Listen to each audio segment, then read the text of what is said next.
رؤیت خداوند با چشم غیر ممکن است، زیرا چشم ساختار مادی و جسمانی دارد و فقط از اشیا میتواند عکس برداری کند. آن هم اشیایی که طیف نوری قابل درک برای چشم را منعکس کند. مثلا چشم ما نورهای مادون قرمز و ماورای بنفش را نمی بیند. بنابراین چشم حتی توانایی دیدن همه اشیای مادی را هم ندارد، چه برسد به موجودات غیر مادی و از این بالاتر به وجود مقدس خداوند که هیچ شکل و تصویر و هیچ طول و عرض و ارتفاعی ندارد. بنابراین خداوند را نه تنها در این دنیا نمیتوان با چشم مادی دید، بلکه در آخرت نیز نمیتوان او را با این چشم مشاهده کرد.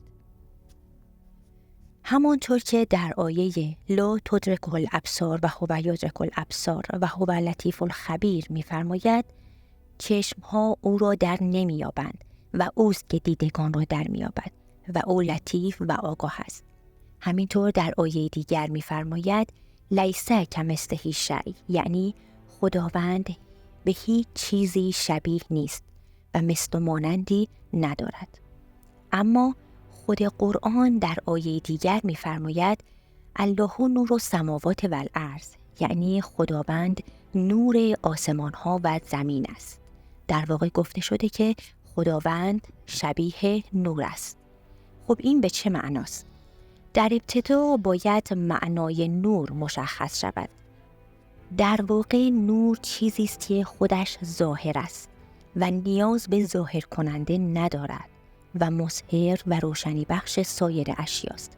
خداوند هم نیاز به ظاهر کننده و پدید آورنده ندارد و موجودی ظاهر و روشن و واضح و بدیعی است. بدون شک منظور از این نور، نور حسی و ملموس نیست.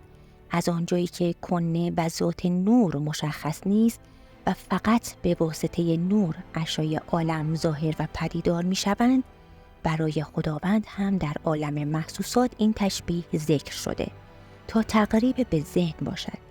این آیه نمی خواهد بگوید خداوند نور است، بلکه می خواهد بگوید همانطور که نور باعث پیدا شدن اشیای عالم است، خداوند هم به گونه‌ای است که باعث پیدا شدن موجودات و عالم هستی است.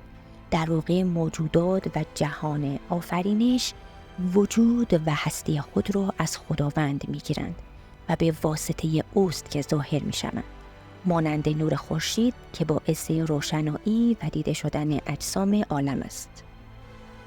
از منظر اسلام خداوند به عنوان یک موجود بدنی قابل دیدن نیست، زیرا او بی‌نهایت است و فراتر از محدودیت‌های زمان و مکان قرار دارد.